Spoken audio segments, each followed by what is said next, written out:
Hello everyone, welcome to engineers point. तो TCS ने smart hiring की डिटेल्स रिलीज कर दी है। आप अगर टीसीएस की वेबसाइट पे जाओगे तो आपको स्मार्ट हायरिंग का रजिस्ट्रेशन ओपन मिल जाएगा। और आज हम इसी एग्जाम से रिलेटेड सारे डिटेल्स भी देखेंगे और हम देखेंगे कि आप इसमें किस तरीके से अप्रोच ले सकते हो, इसके लिए एलिजिबिलिटी क्या है। और साथ ही साथ हम यहाँ पे सैलरी भी डिस्कस करेंगे कि अगर आपका सिलेक्शन होता है तो आपको कितना मिलेगा। तो सबसे पहले हम एलिजिबिलिटी को डिस्कस कर लेते हैं। तो एलिजिबिलिटी डिस्कस करने से पहले आप एक सिंपल चीज समझ लो। जब भी टीसीएस एग्जाम कंडक्ट करवाती है तो वो दो तरीके की एम्प्लॉय को हायर करती है। एक तो वो जिनके पास 4 year technical degree, for example BTech है। और एक वो जिनके पास 3 ईयर ग्रेजुएट डिग्री है, फॉर एग्जांपल बीसीए, बीएससी या फिर बीवॉक। तो ये 3 ईयर ग्रेजुएट डिग्री जिनके पास है उनके लिए है।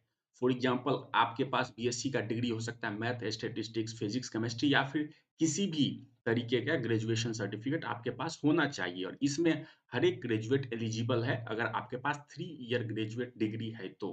एंड सेकंड एलिजिबिलिटी क्राइटेरिया है कि आपका एक्टिव बैकलॉग नहीं होना चाहिए at the time of appearing for the exam. लेकिन यहाँ पे एक एक्सेप्शन है, अगर आप करंट ईयर के हो। फॉर एग्जाम्पल अगर 22 में एग्जाम होना है, तो अगर आपका ग्रेजुएशन ईयर 22 है तो फिर आपके पास वन एक्टिव बैकलॉग हो सकता है जिसे आप बाद में क्लियर कर सकते हो। देन नेक्स्ट क्राइटेरिया है कि आपका जो एकेडमिक्स में गैप होना चाहिए वो मोर देन 2 ईयर नहीं होना चाहिए।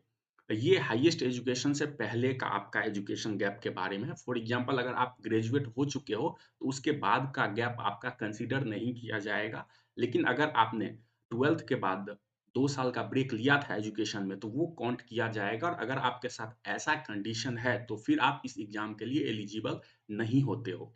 देन नेक्स्ट एलिजिबिलिटी क्राइटेरिया है कि आपका जो भी एजुकेशन होना चाहिए वो एक्सटेंडेड एजुकेशन नहीं होना चाहिए। इसका सिंपल मतलब होता है कि आपका जो एजुकेशन होना चाहिए वो रेगुलर क्लासरूम के थ्रू होना चाहिए। यानी कि ऑनलाइन मोड से आपका एजुकेशन या फिर डिस्टेंस मोड से आपका हाईएस्ट एजुकेशन नहीं होना चाहिए। देन नेक्स्ट क्राइटेरिया है आपका सीजीपीए और परसेंटेज। तो परसेंटेज की हम बात करें तो आपका एटलीस्ट 60% होना चाहिए। और सीजीपीए की बात करें तो आपका एटलीस्ट 6 सीजीपीए होना चाहिए।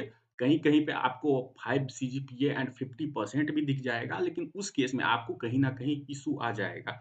तो बेटर ये है कि आप ये कंसीडर करके चलो कि एलिजिबिलिटी का क्राइटेरिया 6 सीजीपीए और 60% इन टर्म्स ऑफ परसेंटेज है। नेक्स्ट पॉइंट की हम बात कर लेते हैं जो होता है आपका जॉब रोल क्या होना है और आपका स्किल्स क्या होना चाहिए, मतलब किन तरीके की स्किल्स की रिक्वायरमेंट होती है। तो आप एक समझ लो, आपका जो भी रोल होने वाला है वो एक आपका प्रोसेसिंग से रिलेटेड होना है। आप एक लिंक की तरह काम करते हो between the client and the technical team. क्योंकि आपका वर्क टेक्निकल होना नहीं है और आपका वर्क जो है वो क्लाइंट के लिए डील करना है। For example communication, writing, presentation, ये जो काम्स हो जाते हैं, साथ ही साथ वर्क मैनेजमेंट, ये काम आपका होना है। तो आपको इवैल्यूएशन, प्लानिंग, इम्प्लीमेंटिंग या फिर बिज़नेस प्रोसेसेस हो गए, प्रैक्टिसेस हो गए, इनमें आपको स्किल्स डेवलप करने पड़ेंगे। बिज़नेस प्रोसेसेस का मतलब होता है, फॉर एग्जांपल अगर आप मैन्युफैक्चरिंग यूनिट में जाते हो या फिर सीमेंटिंग यूनिट में जाते हो, इस तरीके के कई यूनिट्स होते हैं। आपको उस हिसाब से ट्रेनिंग लेनी होती है, अपने स्किल्स को एनहांस करनी होती है और फिर टीम के लिए खुद को प्रोडक्टिव प्रूफ करना होता है। एंड देन हम एग्जाम पैटर्न की बात कर लेते हैं। तो यहाँ पे आपका कोई टेक्निकल एग्जाम नहीं होता है। फॉर एग्जांपल प्रोग्रामिंग लैंग्वेजेस से रिलेटेड आपका सिंपल एग्जाम होता है जो आप किसी भी नॉर्मल गवर्नमेंट एग्जाम्स में देख लोगे। तो आपका एक वर्बल एबिलिटी का सेक्शन होगा, वहीं एक रीजनिंग का सेक्शन होगा, वहीं पे एक न्यूमेरिकल एबिलिटी का सेक्शन होगा। और इन सभी में टाइम्स भी आपको सफिशिएंट दिए जाते हैं कि अगर आपके पास बेसिक स्किल है तो आप इनके क्वेश्चंस कर ले जाओगे, क्योंकि इनके क्वेश्चंस का लेवल कोई काफ़ी ज़्यादा हाई नहीं होता, बेसिक लेवल के क्वेश्चंस होते हैं और कुछ एक क्वेश्चन मॉडरेट लेवल्स के होते हैं। अगर हम एवरेज परसेंटेज की बात करें तो अगर आप 60% स्कोर कर लेते हो उस एग्ज़ाम में तो आपके पास अच्छे चांसेस होते हैं कि आपको इंटरव्यू के लिए कंसीडर किया जाएगा। कई बार आपको 60% से कम में भी इंटरव्यू के लिए कॉल आ जाता है, लेकिन ये सिनेरियो काफ़ी रेयर होता है। तो आपको एट लीस्ट कोशिश करना है कि आपका सीजीपीए 60% से ज़्यादा हो। एंड देन हम सैलरी की बात कर लेते हैं।